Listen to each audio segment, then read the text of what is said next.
Hey guys, what is up? AwesomeTheSauce here. Hope you guys are having a great day and welcome to another incredible Wizard101 video. Today's test run update announcement, it blows my mind. If you haven't seen it, it's linked in the description. I can guarantee you it too will blow your mind. What is this mind-blown moment that I'm talking about? Well, 3 spells that I feel all have had problems in the past that are now suddenly being addressed, and it's a really exciting time to be alive. What a time, man. What a time, I tell you. But like all updates, I don't think this one's a perfect one, and I think that's fine, right? I feel like as long as I'm giving my opinions, and you guys tell me your opinions in the chat, that's what's most important. So I thought I'd basically review the changes. Some of them I love, some of them I'm not sure. Some of them I don't even know. Like, I don't even know. So without further ado, let's get started with the first spell. This is the one everyone's gonna be talking about. It is Guardian Spirit. This is a very good thing, and I'll tell you why. If you read the update notes, they say that they're not technically planning on just banning the spell outright from PvP. What they're gonna do, though, is see how PvP is affected without Guardian Spirit. And I'll tell you what, I think this is really, really important. I feel like if they're doing things like this to actually see what their effects of their changes are,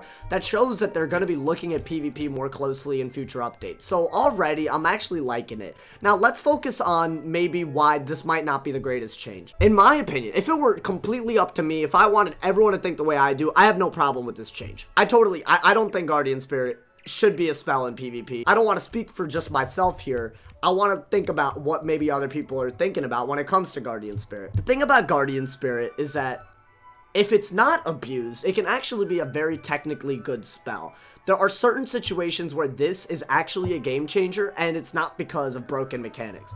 I'll just give you one example. If you're second to someone and they shrike and they get a shadow pip and you know that you have very, very little time left, no matter how much you just satyr or regenerate or any healing spell, because you know you're about to get one shot, this is really great.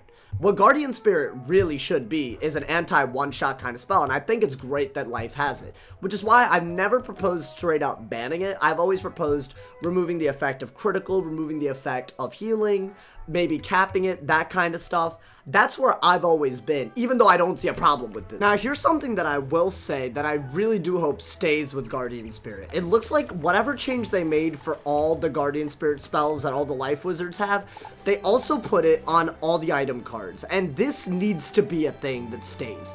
I'm sure that Guardian Spirit is going to be rolled back into PvP, maybe through spell writing, maybe through another concept, in a way maybe that it's capped, in a way that maybe healing doesn't affect it. Obviously, there's a way for it to come back into PvP. What I do hope is that the PvP ban on the spell still maintains itself on item cards, because otherwise you're gonna have level 50s using it, you're gonna have level 60s using it, you're gonna have everyone who doesn't technically deserve to have the spell by then using it.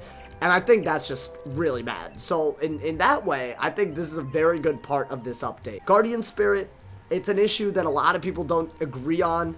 I'm saying whether you like the way it is right now or whether you full on support a ban of the spell in PvP, the best solution is probably to meet somewhere in the middle. That's all I'm gonna say about that, because that just seems logical to me. But let's move on to the next spell, my man. Now, the next really, really big nerf that they did was on Loremaster. Now, Loremaster, as you guys can see, just by the sorcerer using it in PvP right here, it looks a little buggy.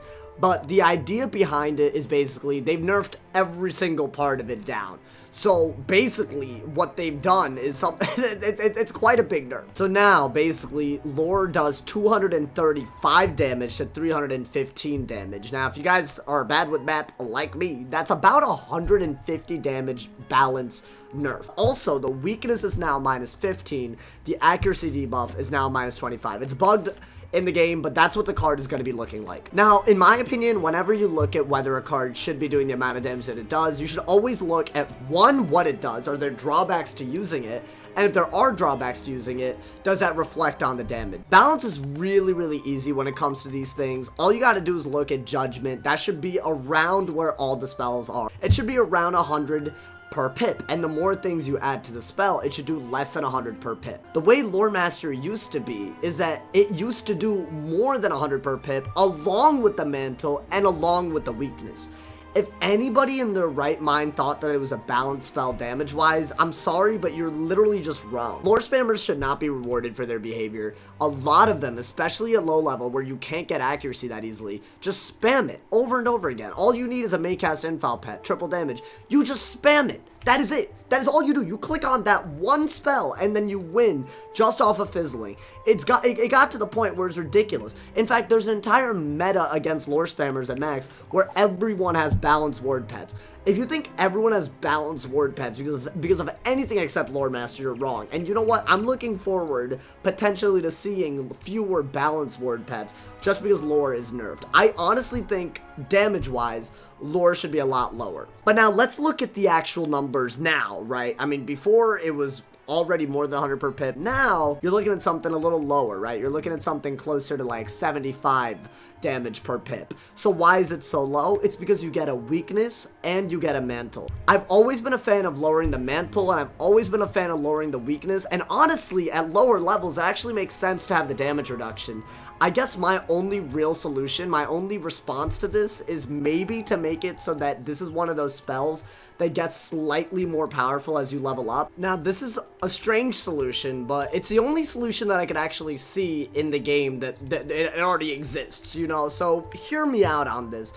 I don't think everyone's gonna agree with this, but I think maybe adding something like what Calypso has, where basically does like a plus 20 trap and then hits, maybe doing that with lore except with a smaller trap, because as you get a higher level, you'll essentially normally get higher damage. So there are ways as you grow in level to make Loremaster a better and better spell, so it can start catching up, so that flat resistant ward talents don't just completely obliterate your ability to use lore.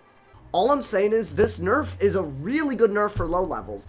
I'm just a little iffy on how it could affect max levels. So let me know if you agree with me on this one, but let's move on to the next big nerf. Now, fire definitely got the weirdest nerf, I guess, because technically the way Burning Rampage got changed for this update is actually something that I feel like could cause more problems than solution. The way it's changed now is that there's an extra round between when you cast a spell and when you do the damage. Currently, right, if you use a Burning Rampage from second, right, technically your opponent has a round to react to it. Now, there are currently 3 ways to get rid of an overtime on you. You can triage it, and it'll completely go off. You can cool down it, and you can also shift it, and you will transfer the Burning Rampage to your opponent. Now, because there are triage TCs and shift TCs, it makes sense why right now a Fire Wizard would be very wary about using a Burning Rampage from second. However, the way it works right now, because of how dominant Fire is in PvP, you could do a Burning Rampage from second,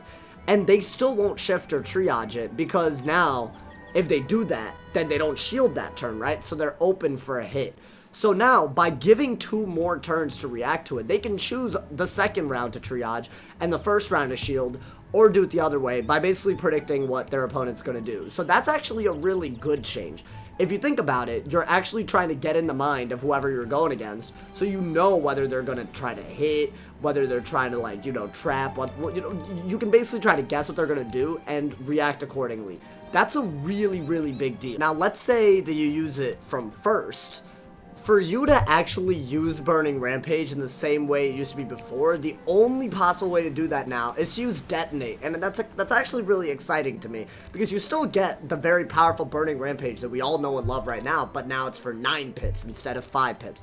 So I actually really do like the way that it's delayed. My only thing is, like, I mean, what's stopping anybody from just burning into an elf? You know what I'm saying? So I'm not really sure how big of a fix this is. But what I do see is fewer people using a Burning Rampage into an FFA, or fewer people using a Burning Rampage into an Afri. And even if they do that, at least there's an extra round that they have to wait before all this damage spikes up. I think this is the right direction, definitely, because I think Rampage is Fire's most broken weapon. I think the better way to solve this is maybe to distribute the damage so that it still does 770 damage, but more of it's in the first hit and less of it is in the final hit. I think that would be a way better solution than just delaying it. Or if you were to delay it, maybe consider that as well, just so that you don't have huge damage spikes with Fire. That's what you're trying to avoid by nerfing Rampage, right? So yes, delaying the spike is a good way of doing it, but I think the better way to do it is just reduce the damage that you can get from the spike. That's obviously up for debate. Let me know what you guys think of that in the comments. But yeah, those are my solutions to these spells. So whether it's trying to make Guardian Spirit still a thing, but you know, not responsive to modifiers, or making Loremaster slightly more powerful as you level up by adding something to the spell, or making it so that Rampage has the damage distributed more, I think my solutions are still a little bit different from where they are right now. That being said, this is a really good direction, and as you guys might be able to tell, I actually really like this update. And I hope that the next they focus on Shadow Pips, because I think Shadow Pips are definitely at max anyways, the biggest issue. So I hope they do that, and I hope they watch this video, and I hope they take my opinion seriously, because I know I take your opinion seriously, and you know how I know how to do it? If you leave a comment. So drop a comment, tell me what you feel, drop a like if you enjoyed, leave a sub if you're new. There's tons of awesome links in the description if you guys want to get more involved in the community, including my Patreon if you want to support the content monthly. And as always, if somebody hasn't told you you're awesome today, they doing something wrong, so stay awesome, brother. And yeah.